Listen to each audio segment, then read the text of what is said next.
वालेकुम बच्चों, उम्मीद है कि आप लोग सब ठीक ठाक होंगे। आज की वीडियो के अंदर हमने एवेपोरेशन स्टार्ट करना है। तो इस वीडियो के अंदर मैं आप लोगों को पढ़ाऊंगी व्हाट इज एवेपोरेशन, इसका बेसिक प्रिंसिपल देखेंगे और एवेपोरेटर हम इस वीडियो के अंदर स्टार्ट करेंगे, बट इसको कंप्लीट हम नेक्स्ट वीडियो के अंदर करेंगे। सबसे पहले नंबर पे इसमें हमने एवेपोरेटिंग पैन पढ़ना, जिसको स्टीम जैकेटेड केटल कहेंगे। एंड सेकंड नंबर पे हॉरिजॉन्टल ट्यूब एवेपोरेटर और लास्ट पे शॉर्ट वर्टिकल ट्यूब एवेपोरेटर्स। ठीक है बच्चों, सबसे पहले नंबर पे मैं आप लोगों को एवेपोरेशन स्टार्ट करवाती हूँ। है क्या इसकी आप लोगों ने बचपन से एक एग्जाम्पल पढ़ी है कि हमने क्या करना है, एक बीकर लिया या कोई भी बर्तन लिया, उसके अंदर हमने इतना पानी डाल दिया। ठीक है, अब पानी डाल के उसको हमने क्या करना, छत पे रख दिया। ठीक है, आफ्टर फ्यू डेज लाइक 5-6 दिन के बाद ना वो वाटर क्या हो जाता है, एवेपोरेट कर जाता है गैस के अंदर या फिर वेपर्स की फॉर्म में उठ जाता है। इसमें जो लिक्विड है वो क्या हो जाता है, कन्वर्ट हो जाता है किसके अंदर, गैस के अंदर या वेपर्स के अंदर। ठीक है, अब इसको हम किस तरह से डिफाइन करते हैं, एवेपोरेशन क्या है, चेंज हो जाना लिक्विड का गैस या वेपर्स के अंदर, उसको क्या कहा जाता है, एवेपोरेशन कहा जाता है। बच्चों समझ आ गई ना, एवेपोरेशन के अंदर हमारे पास लिक्विड रिमूवर है। अब इसी तरह की एक बात मैंने आप लोगों को ड्राइंग के अंदर भी पढ़ाई थी। ड्राइंग के अंदर हमने क्या पढ़ा था कि उसमें भी मॉइस्चर रिमूव होता है। ठीक है, यही बात नहीं कि उसमें भी लिक्विड रिमूव होता है। अब ड्राइंग और फिर एवेपोरेशन में डिफरेंस कहाँ पे आएगा।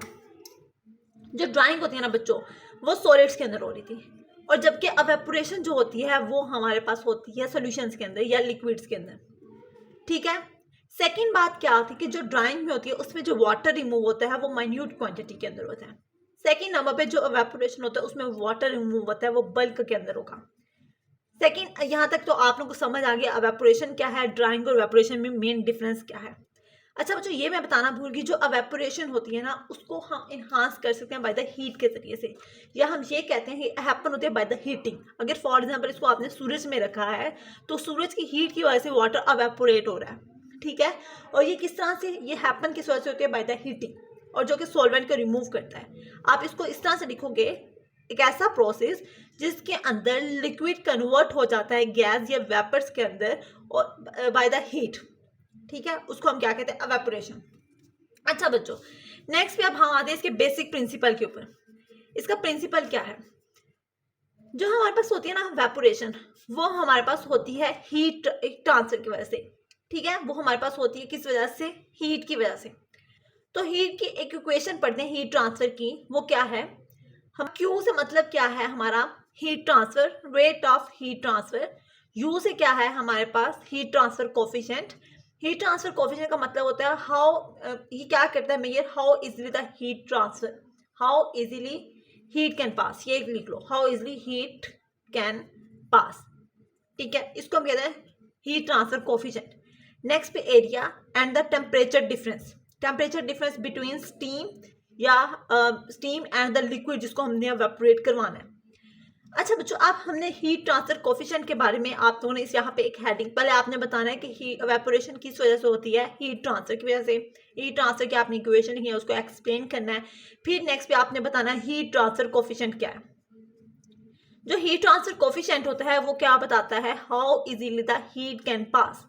अब हीट को पास करते हुए उसमें कुछ हमारे पास क्या आती हैं, रेजिस्टेंस आती है। या देखो फॉर एग्जांपल, ये हमारे पास एक पैन है, उसके बाहर हमारे पास एक स्टीम जैकेट है, इसमें क्या है, स्टीम पड़ी है। ठीक है, अब क्या हमने हीट कितनी जल्दी हीट पास करते हैं, अब उस रास्ते में कुछ रेजिस्टेंस आती है। अब रेजिस्टेंस क्या होती है, पहले नंबर पे हमारे पास इस वेसल की वॉल है, हम क्या कहेंगे, इस वेसल की क्या है, वॉल है, पहली बात।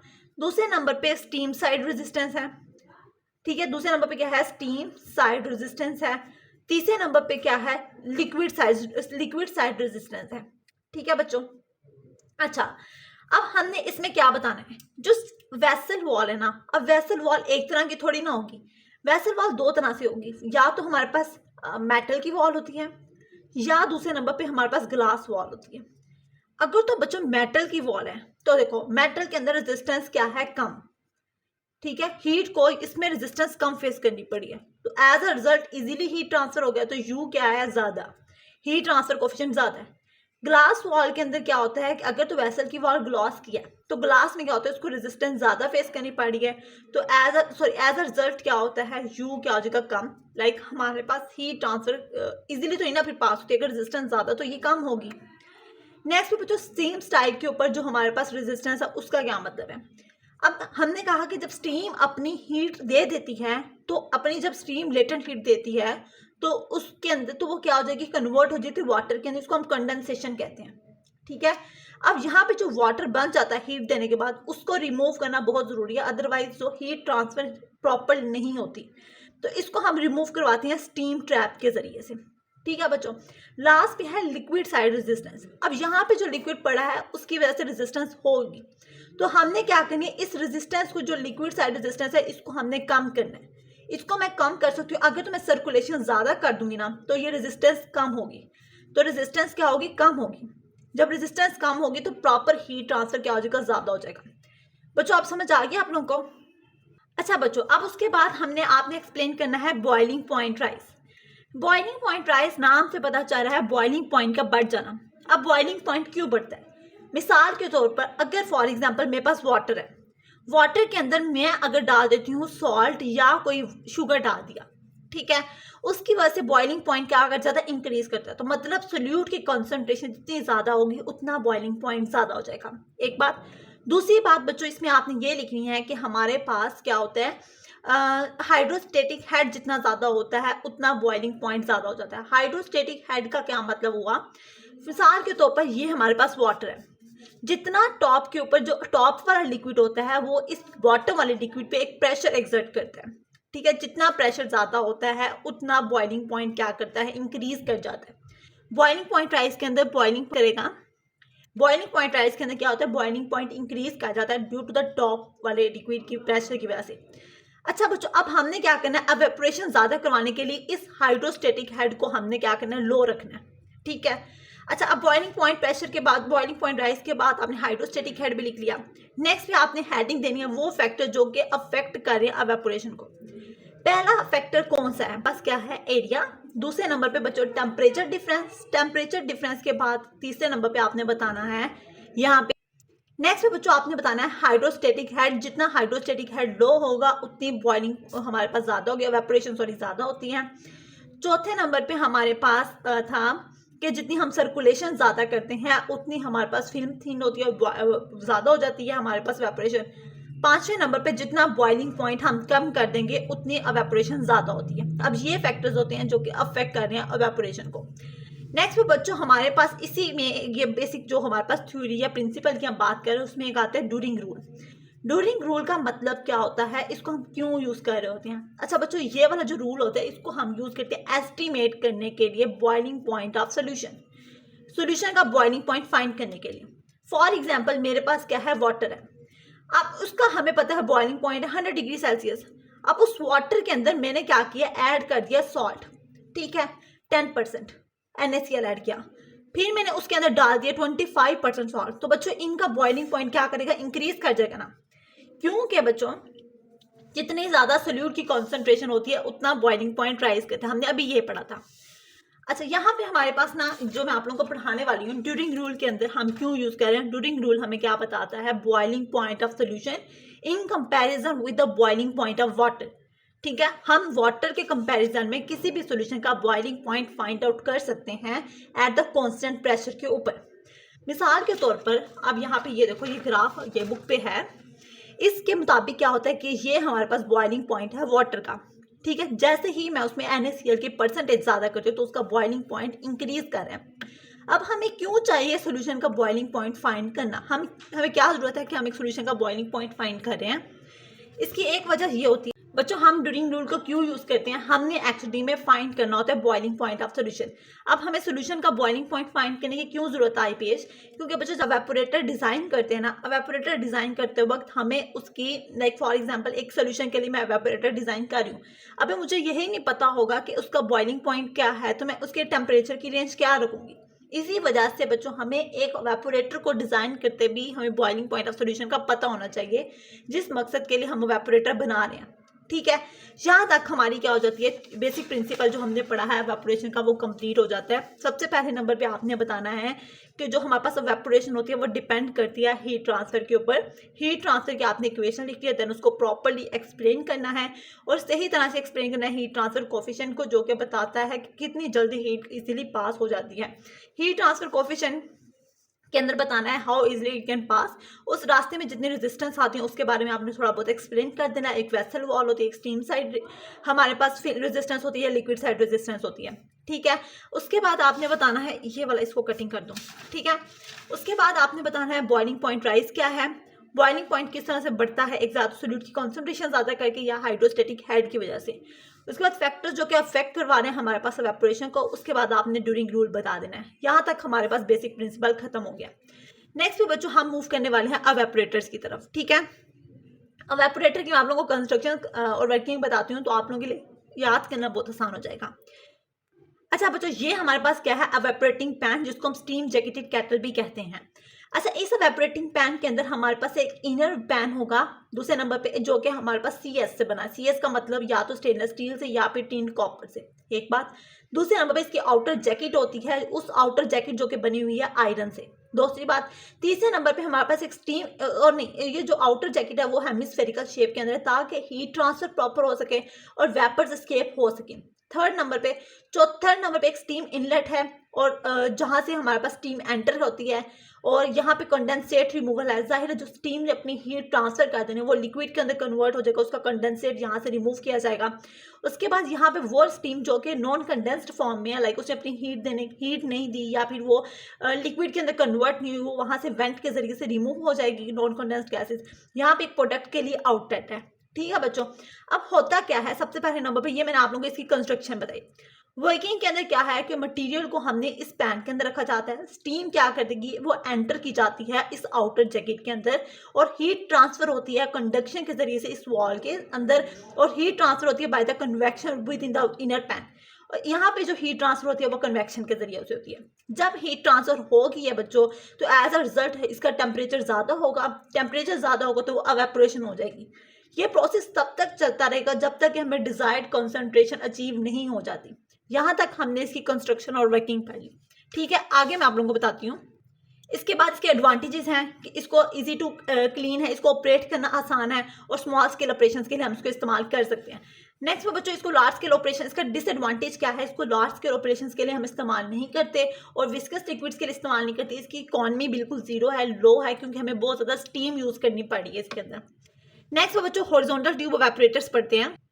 अच्छा, हॉरिजॉन्टल ट्यूब एवेपोरेटर्स के अंदर पहले मैंने आप लोगों को एवेपोरेटिंग पैन, जिसको स्टीम जैकेटेड केटल भी कहते हैं, ठीक है। अब हॉरिजॉन्टल ट्यूब एवेपोरेटर, इसकी पहले कंस्ट्रक्शन समझ लो, देन इसकी वर्किंग आपके लिए लिखनी बहुत आसान है। सबसे पहले नंबर पे हमारे पास एक सिलेंड्रिकल बॉडी है जिसकी dome shape top and bottom है। दूसरी बात, ये हमारे पास बनी किससे हुई, आयरन से या स्टील से। दूसरी बात, तीसरे नंबर पे क्या होता है कि इसके अंदर हमारे पास हॉरिजॉन्टल ट्यूब्स हैं। इन हॉरिजॉन्टल ट्यूब्स के अंदर क्या है, स्टीम है। जिस लिक्विड को मैंने एवेपोरेट करवाना है वो आउटसाइड द ट्यूब है, ठीक है। और नेक्स्ट पे हमारे पास एक स्टीम इनलेट, यहाँ पे फीड इनलेट है, स्टीम इनलेट है। स्टीम इनलेट के बाद यहाँ पे कंडेंसेट, इस स्टीम की वजह से जो कंडेंसेट बना है उसका रिमूवल है, और यहाँ पे वेंट है जो कि नॉन कंडेंस्ड गैसेस को यहाँ से रिमूव करेगा, और यहाँ पे प्रोडक्ट आउटलेट है जो कि हमारी प्रोडक्ट को रिमूव करवाएगी। अच्छा, इस वर्किंग के अंदर क्या होता है कि सबसे पहले नंबर पे हमने स्टीम को इंट्रोड्यूस करवाया, देन हमने फीड को इंट्रोड्यूस करवाया उस लेवल तक जब तक हमारी सारी जो हॉरिजॉन्टल ट्यूब्स है वो पूरी सबमर्ज्ड ना हो जाए, यानी कि फुली फिल ना हो जाए। उसके बाद इन स्टीम से, यहाँ से स्टीम से हीट ट्रांसफर होती है। जब हीट ट्रांसफर होती है कंडक्शन के जरिए से, अब हीट ट्रांसफर होती है, यहाँ पे हमारे पास एवेपोरेशन होती है और वेपर्स बन जाते हैं। जो वेपर्स होते हैं ऊपर से रिमूव हो जाएंगे, कॉन्सेंट्रेटेड प्रोडक्ट बॉटम से हम क्या कर लेते हैं, रिसीव कर लेते हैं। अब ये जो हमारे पास हॉरिजॉन्टल ट्यूब एवेपोरेटर्स होते हैं, ये सुइटेबल होती है किन मटेरियल्स के लिए, नॉन विस्कस, नॉन स्केलिंग और नॉन क्रिस्टलाइजिंग लिक्विड्स के लिए, ठीक है। हमने ऐसे लिक्विड्स के लिए इस्तेमाल करना होता है। अच्छा बच्चों, नेक्स्ट पे हमारे पास है शॉर्ट वर्टिकल ट्यूब एवेपोरेटर, इसको हम क्या कहते हैं, रोबोट टाइप भी कहा जाता है। अब यहाँ पे देखो इसमें क्या होता है, इसमें थोड़ी सी समझने वाली बात है। जैसे मैंने आपको लास्ट में बताया ना, vertical horizontal tube evaporator, horizontal tube evaporator के अंदर स्टीम थी, ये बात आपने याद रखनी है, भूलनी नहीं है। हॉरिजॉन्टल ट्यूब के अंदर स्टीम थी, यहाँ पे वर्टिकल ट्यूब के अंदर मटेरियल है जिसको मैंने एवेपोरेट करवाना है। अच्छा बच्चों, अब वर्टिकल ट्यूब एवेपोरेटर के अंदर क्या है, इन ट्यूब्स के अंदर सबसे पहले नंबर पे आपने क्या बताना है, वर्टिकल ट्यूब्स हैं जो कि 1 से 2 मीटर लंबी और 40 से 80 मिलीमीटर उनका डायमीटर है। बताने के बाद आपने कहना कि अब अराउंड 1000 ट्यूब्स होती हैं जो कि ग्रुप की फॉर्म में होती है, उनको हम कैलेंड्रिया कहते हैं और बॉटम पे प्रेजेंट है। होता क्या है कि इसमें क्या होता है, स्टीम पास करती है और जो मटेरियल एवेपोरेट करवाना है वो इन ट्यूब्स के अंदर है और स्टीम बाहर होगी ट्यूब के अंदर बाहर। नेक्स्ट भी इसकी कंस्ट्रक्शन की मैं बात कर रही हूँ तो इसमें फीड इनलेट, पहले हमने अंदर की कंस्ट्रक्शन बताई। अब एक फीड इनलेट है, एक हमारे पास स्टीम इनलेट है, कंसंट्रेट रिमूव करने के लिए या प्रोडक्ट रिमूव करने के लिए प्रोडक्ट आउटलेट है, वेपर्स के लिए रिमूव करने के लिए वेपर्स के लिए आउटलेट है। और बच्चों यहाँ पे एक डाउन टेक है, डाउन टेक का पर्पस मैं आप लोगों को आगे बताती हूँ। अब ये जो टॉप है ना, ये टॉप इस तरह का नजर आ रहा है। अब मटेरियल हमारा ट्यूब्स के अंदर है, स्टीम आती है और यहाँ से रिमूव हो जाती है और ये एक डाउन टेक है।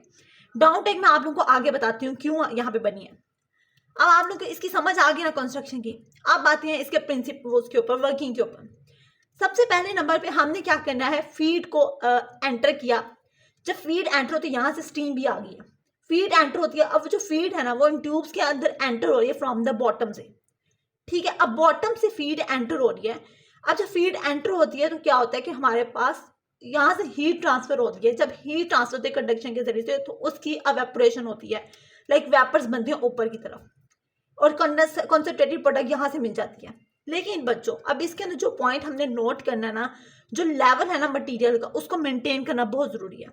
अगर तो इस मटेरियल का लेवल बहुत थोड़ा है, हमारी ट्यूब्स भी फिल नहीं हो रही तो वेपर्स बनते ही नहीं है। दूसरी बात, अगर तो हमारा मटेरियल बहुत ज़्यादा है तो एज अ रिजल्ट इस ऊपर वाले लिक्विड के ऊपर वाला जो मटेरियल है उसके प्रेशर पड़ेगा नीचे वाले मटेरियल के ऊपर। जब प्रेशर पड़ेगा तो इसका हाइड्रोस्टेटिक हेड होगा बहुत ज़्यादा। हाइड्रोस्टेटिक हेड ज़्यादा होने की वजह से उसकी बॉइलिंग नहीं होती। तो बहुत सा लिक्विड मटेरियल ऐसा होता है जो बॉयल हुए बगैर क्या हो जाएगा, इसको लीव कर देगा, ठीक है। इसको हम क्या कहते हैं, शॉर्ट सर्किटिंग। इसको क्या कहेंगे, शॉर्ट सर्किटिंग, जब बहुत ज़्यादा मटेरियल एवेपोरेट हुए बगैर इन ट्यूब्स को लीव कर देगा। अच्छा, अब इसको हमने ठीक किस तरह से करना है, ठीक है। अब इसको ठीक करने के लिए यहाँ पे एक डाउन टेक लगा हुआ है। ये डाउन टेक का पर्पस क्या होता है, जब हमारे पास मटीरियल एक पाथ प्रोवाइड करते हैं ताकि मटीरियल को रीसर्कुलेट किया जा सके।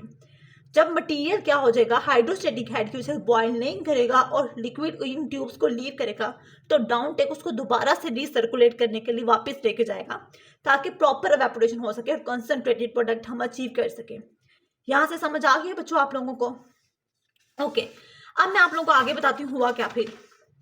और इसको भी हम इस्तेमाल करते हैं नॉन विस्कस लिक्विड के लिए या नॉन फॉर्मिंग नॉन क्रिस्टलाइजिंग लिक्विड्स के लिए इस्तेमाल करना है। अच्छा, अब मैं आप लोगों को दिखाती हूँ कि आपने क्या क्या पढ़ लिया। अच्छा बच्चों, यहाँ पे मैंने आप लोगों को एवेपोरेशन के बारे में बताया, इसका बेसिक प्रिंसिपल बता दिया। उसमें आपने इक्वेशन लिखनी है, उसको प्रॉपरली डिफाइन कर लेना है, ठीक है। उस इक्वेशन के बाद में आपने जो हीट ट्रांसफर कोफिशिएंट है उसको प्रॉपर एक्सप्लेन करना है और बताना है कि जो 3 रेजिस्टेंस आ रही है, एक मेटल, एक स्टीम साइड रेजिस्टेंस, एक लिक्विड साइड रेजिस्टेंस, तीनों को आपने प्रॉपरली बताना है। बताने के बाद नेक्स्ट पे आपने पहले लिखना है boiling point rise and hydrostatic head. उसके बाद आपने बताना है नीचे लास्ट पे फैक्टर जो कि अफेक्ट कर रही है हमारे एवेपोरेशन को, ठीक है। और लास्ट पे आपने ड्यूरिंग रूल के बारे में बताना है जो कि हम इस्तेमाल करते हैं किसी भी सॉल्यूशन का क्या फाइंड करने के लिए, बॉइलिंग पॉइंट। देन आपने इस ग्राफ को एक्सप्लेन करना है। हमने एवेपोरेटर्स नेक्स्ट पे स्टार्ट कर लिया। एवेपोरेटर के अंदर मैंने आप लोगों को 2 एवेपोरेटर्स पढ़ाए, एक एवेपोरेटिंग पैन, दूसरा स्टीम जैकेटेड केटल। इसकी आपने कंस्ट्रक्शन, आपने बच्चों सबकी कंस्ट्रक्शन लिखनी है, उसकी वर्किंग लिखनी है और देन उसमें बता देना अगर प्रॉपरली मेंशन है कि हीट ट्रांसफर किस मेथड के जरिए से हो रही है, उसके एडवांटेजेस, उसकी लिमिटेशन, बस आपने यही बताना है सबके अंदर। आप इसकी कंस्ट्रक्शन बता दी। जब आपको कंस्ट्रक्शन बताना तो फिर वर्किंग लिखनी मुश्किल नहीं होती। अच्छा, उसके बाद हमने इसके एडवांटेजेस बताने हैं और इसके बाद इसकी लिमिटेशंस।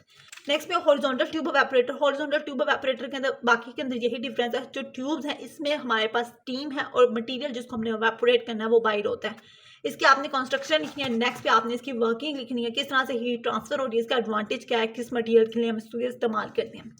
नेक्स्ट में बच्चों शॉर्ट वर्टिकल ट्यूब एवेपोरेटर जिसको रोबोट टाइप भी कहा जाता है, इसकी आपने पहले नंबर पे अंदर वाली कंस्ट्रक्शन लिखनी है, फिर बाहर जितने भी मटेरियल या पार्ट्स है उनको लिख लेना है। लिखने के बाद यहाँ पे आपने इसकी वर्किंग मेंशन करनी है और इम्पोर्टेंट जो पॉइंट है उसमें आपने जो लेवल रखना है मटेरियल का, अगर तो बहुत थोड़ा है तब भी प्रॉब्लम है, अगर बहुत ज़्यादा है तो तब भी प्रॉब्लम है। आपने एक प्रॉपर लेवल रखना है। अगर बहुत ज़्यादा हो जाएगा तो as a result hydrostatic head की वजह से बॉइलिंग नहीं होती। जब बॉइलिंग नहीं होती तो शॉर्ट सर्किटिंग होती है। शॉर्ट सर्किट का मतलब क्या होता है, जो मटीरियल होता है वो लीव कर देता है विदाउट एवेपोरेशन।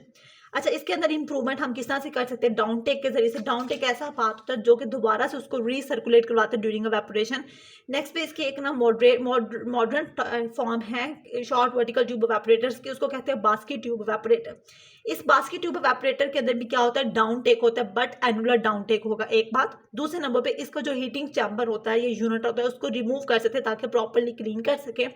इसके अलावा यहाँ पे बच्चों बैफल्स लगे होते हैं ताकि जो डिफ्लेक्टर लगे होते हैं, जब जब हमने स्टीम या वेपर्स को रिमूव कराना ना, तो साथ में हमारे लिक्विड ना रिमूव हो। बस यहाँ तक मैंने आप लोगों को पढ़ा दिया। इंशाल्लाह नेक्स्ट वीडियो के अंदर हम कंप्लीट कर लेंगे इसको। तब तक के लिए अल्लाह हाफिज़।